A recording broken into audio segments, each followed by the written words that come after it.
A fresh rhubarb tart with fresh ginger and Jamaica.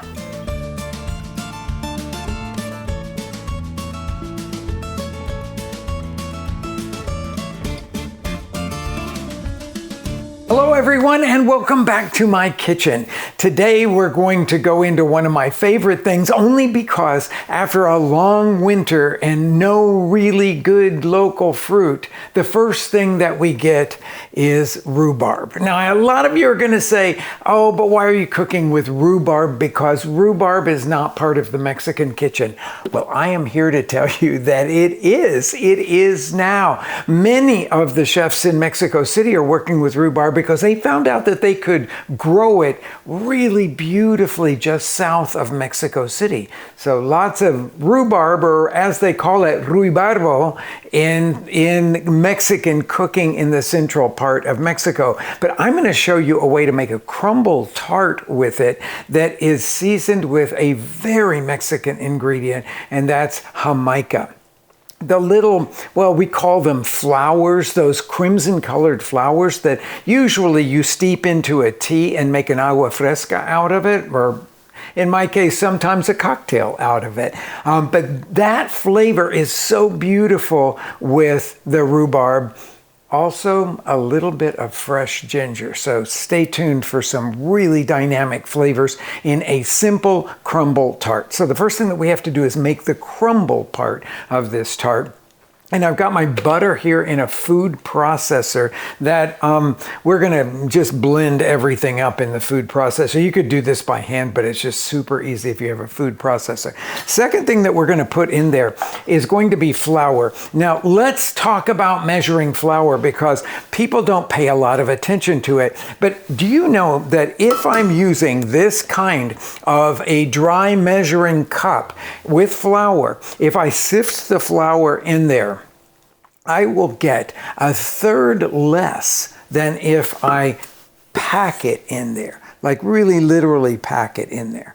Now, when I give you in my recipes the volume for the flour, what I'm giving you is one style of measuring it. So it would be to stir up the flour and then go in and then sweep off the top like that. And that should give us about 140 grams per cup of flour. For me, it's just day in and day out that way. Okay, but that's not the way that I want you to measure the flour. No, I'm going to show you something else here. Now, really spend the money to get one of these inexpensive digital scales, and it will just save you so much headache. None of this sweeping and leveling and all of that sort of stuff. Just pick up your container of flour. I've got this set now so that it's at reading 0, and I'm going to pour in here 400 grams of flour. Exactly 400 grams of flour. Then I'm going to take the sugar that we have here and I'm going to add, well, first I'm going to tare it so that it goes back to 0, and then I'm going to put 180 grams, perfect, of sugar in there. This mixture is going to go now into the food processor over the flour. And then I need to add some salt. Now I want this crumble to be pretty salty.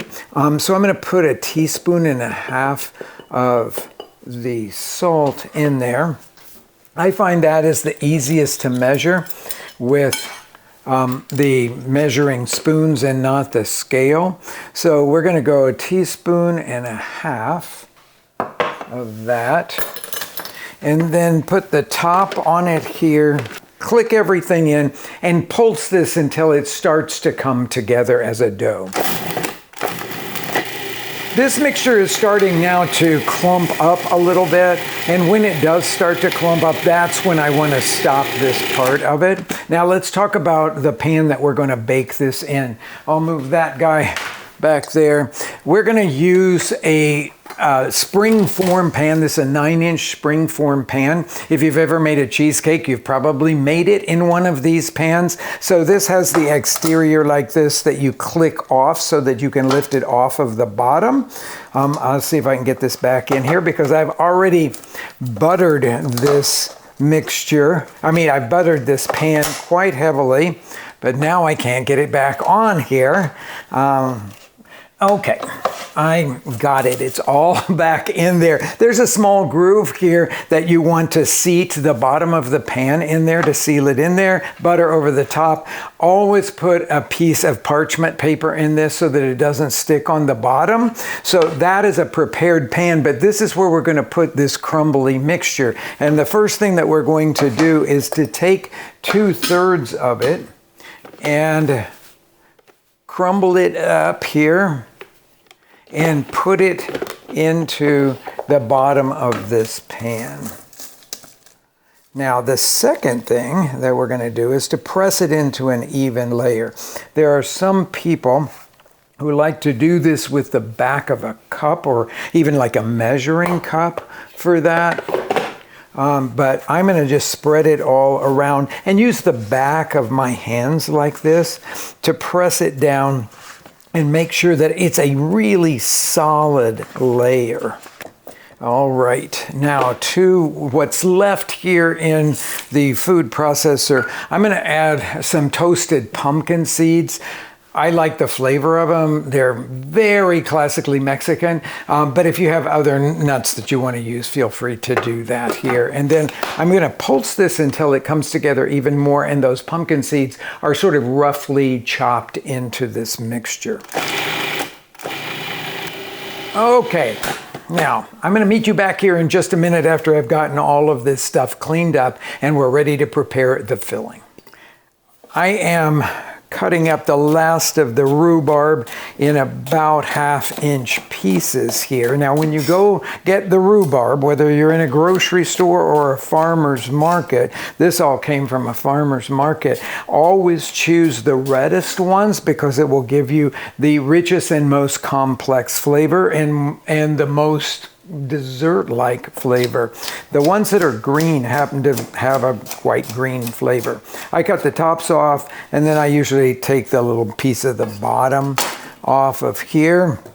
We'll combine all of that here in a bowl. Now we have the two really cool ingredients that are going into this. So this is Jamaica. This is called Flor de Jamaica that you would find in any Mexican grocery store. You can find it occasionally in some of the well-stocked grocery stores as well. It's used a lot in herbal teas. It's what makes a lot of them turn that sort of reddish color, but it gives them an almost cranberry-like flavor. But we are not going to use it as a tea today. We're going to take the dried flowers and I'm going to put them into the little spice grinder. You could do this in a high-speed blender. Regular blenders don't tend to do as well with this kind of thing. But I'm just going to pulse it until I get a powder out of it, and that's going to be one of my flavorings and colorings in this crumble tart.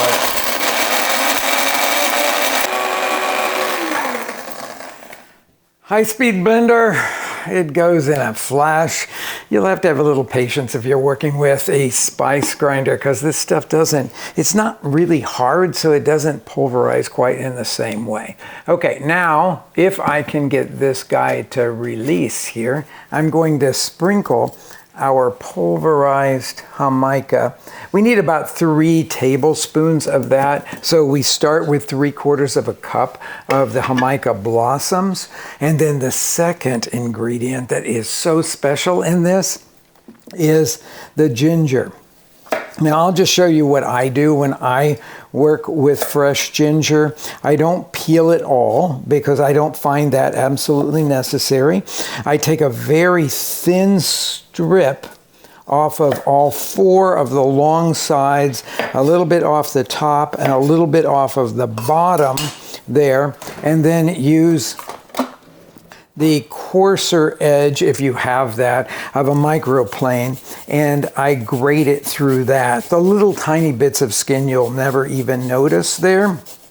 And we're looking for about a tablespoon of fresh ginger in this thing. So it doesn't take very long or very much to work with here, but if you give it some good pressure with a microplane, well, you'll get through it really in no time at all. And I think, let's see what we have here. Looks about like a tablespoon to me. A few little odds and ends to get rid of there. Scoop that in here.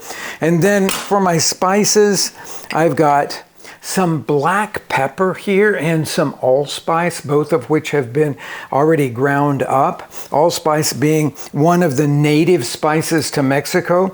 Black pepper just adding complexity in. I like to use black pepper in a lot of desserts. And then to thicken it, I've got some cornstarch that I already measured out here.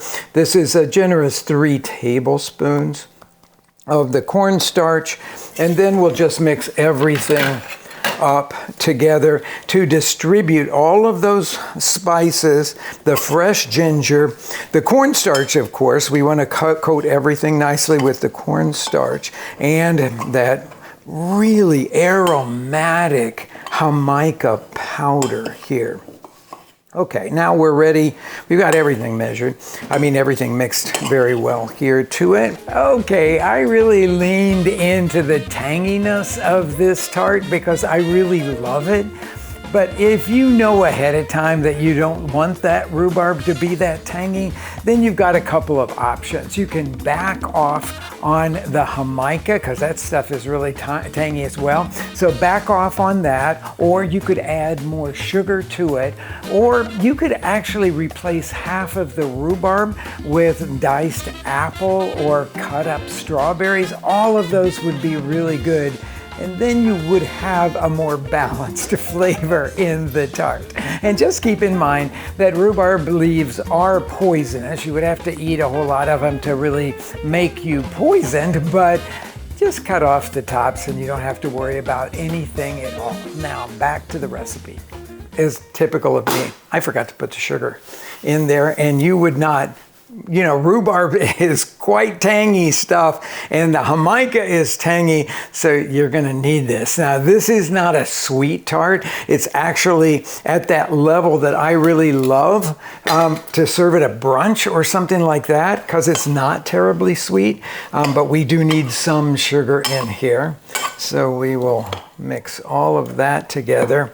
And then I'm just going to scrape it in over the crumb crust that we have already patted into the pan. Now you will notice that there will be some of the cornstarch and the sugar that will be at the bottom. So we want to distribute that evenly over everything here in the pan.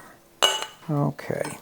Now the last thing that we have to do, once I get all of this in here, and get it nice and evenly distributed, is I'm going to pat it just a little bit like that to put this rest of the crumb topping on there. But this time I'm going to take the cutter blade out so that I can reach in here and I can grab handfuls of this and actually press it together like I am making a dough out of it, and then break them apart so that I can cover the whole top of this with our pepita studded crumb crust.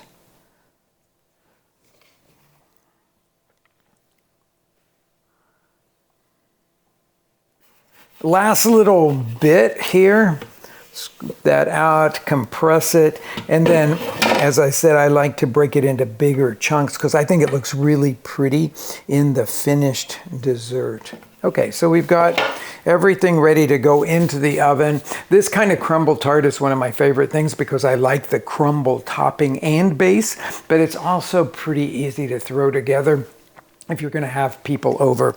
I have a rim baking sheet here to put this on because It could leak out a little bit, and you don't want that to go over the bottom of your oven. I've got the oven here heated to 375 degrees. I'm going to bake it for anywhere between 45 minutes and an hour. What I'm looking for is browned on top, but bubbling filling.